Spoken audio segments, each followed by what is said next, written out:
Your question sounds like Matt Lee is amused. I hope you might be some coughing. I know you weren't laughing, and you might. It would be good to become perhaps a season ticket holder to the Kennedy Center. I'm just saying, but go ahead. I would be happy to be a season ticket holder to the Kennedy. Yeah. And I would love to see Les Mis because I never saw it. There you go. But anyway, listen, just on your own copper, and then I want to go shoot really quickly to the Middle East, just on the top. The State Department does not have any role in what's going on in LA in terms of quelling the violence. Is that correct? Well, as I would view it, and I think that we all know that many of the aspects regarding illegal immigration, certainly on the issue of visas, the controlling of the border, the designating of foreign terrorist organizations, is one part of a whole of government effort to keep the country safe, to keep Americans safe. Don't push me off here. I'm answering your question.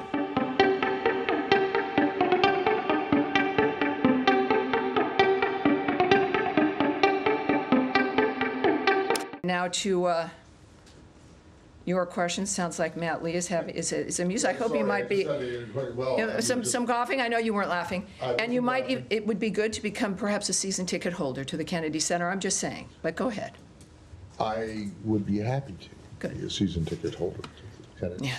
And I would love to see Les Mis because I never saw it. There you go. But anyway, listen, just on your own copper, and then I want to go shoot really quickly to the Middle East, just on the top. The State Department does not have any role in what's going on in LA in terms of quelling the violence. Is that correct?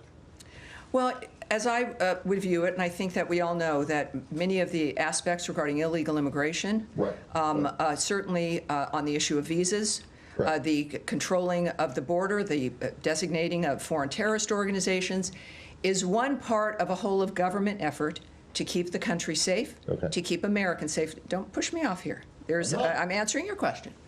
And so when we see the dynamic of what's happening in Los Angeles, it is, I think, quite appropriate for Americans to see this, and it is. The nature of what we are working to do together through the Trump administration to secure this country and to secure our streets. And that means, yes, removing criminal illegal aliens and getting them back to their home countries, and certainly at least getting them off American streets so that Americans can feel safer in their own homes and in their own communities.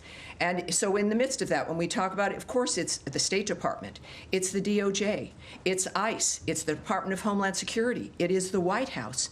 It is a multitude of departments working together to envision and implement President Trump's vision. Okay. Let me go to the Middle East. So Ambassador Huckabee gave an interview earlier today. I think it was earlier today, maybe it was yesterday, but in which he called into question, or didn't call into question, they basically said that the administration is not particularly interested in seeking a two-state solution for the Israel-Palestinian conflict. And I want to know, I mean, he's been outspoken on this issue in the past before he became ambassador. But is he speaking on his own, or is this now administration policy that you're no longer so interested in that kind of a resolution? Well, first of all, I'm not going to characterize the ambassador's remarks. I'm not going to explain them or really comment on them at all. I think he certainly speaks for himself. At the same time, of course, ambassadors are there and they're working with their host country. But when it comes to American policy and certainly where the president stands, I'd suggest you call the White House. Okay. Thanks. All right. Yes, Andrea Mitchell. Hi, thank you, Tammy. Let me ask you about part of the potential enforcement of the administration's policies to deter illegal immigration.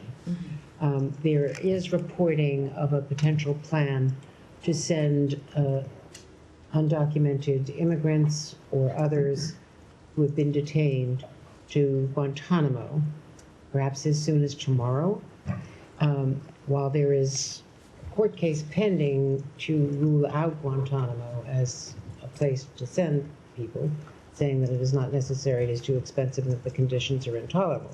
But that this would include Europeans from allied countries countries that would willingly accept deportations of their illegal immigrants here. So what is the State Department's position on whether European illegal immigrants, migrants, who have been detained should be sent to Guantanamo rather than to their host countries, including countries that would very willingly accept them? Do you think that this would damage relationships with our allies? Well, first of all, I can tell you that this entire dynamic, it's managed by DHS, first of all. It's certainly not a dynamic managed by the State Department. I can also say that, of course, it's not new that we are moving criminal illegal aliens to Guantanamo prior. It's not the final destination. It's prior to their being sent to their home country. But when it comes to each country, I'm not going to speak to that. But I would suggest that I have a follow-up. well, I won't speak to any country when it comes to the illegal aliens, the criminal aliens that may or may not be sent to Guantanamo Bay.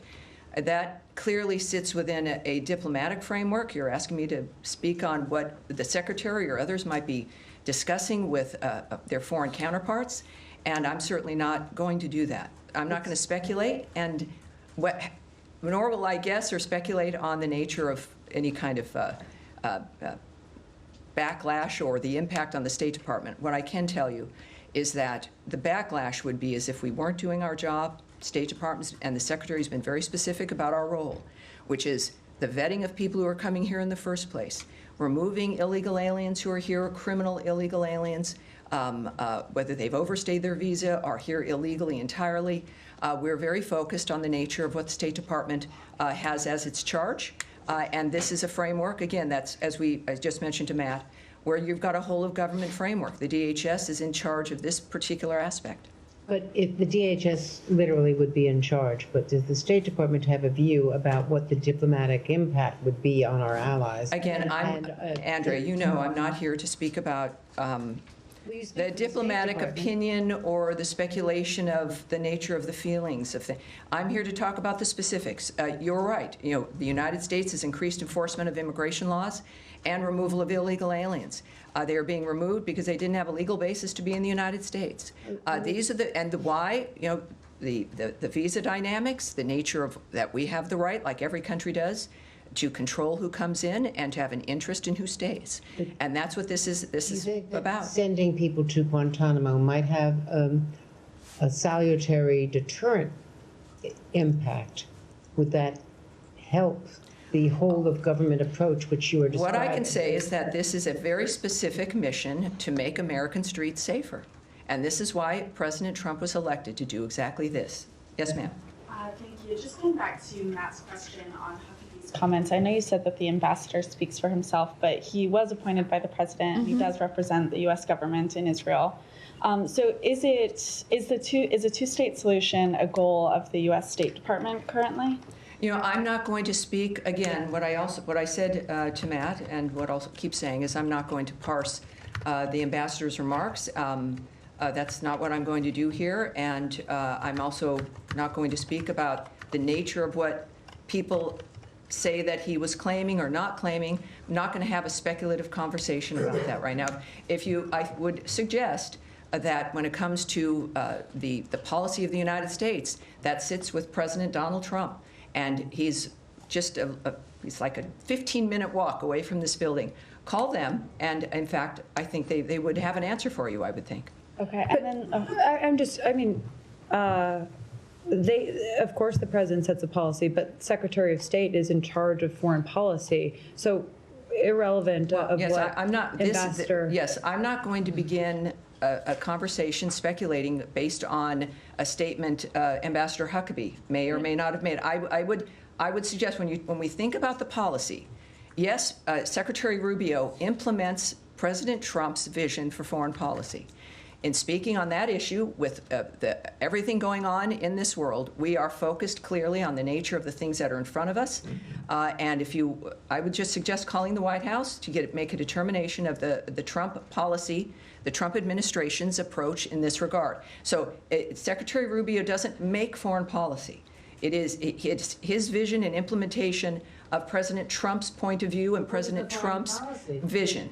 And so that's what Secretary Rubio does, and obviously does it very well. Yes, sir. What's the vision that he's Well, implementing we're here, not- Tammy? I'm not going to begin to speculate or go into this. How about I'm just the not going to National go Security here. Advisor is Ladies, if you want to speak about the National Security Advisor, also call the White House. Yes, sir.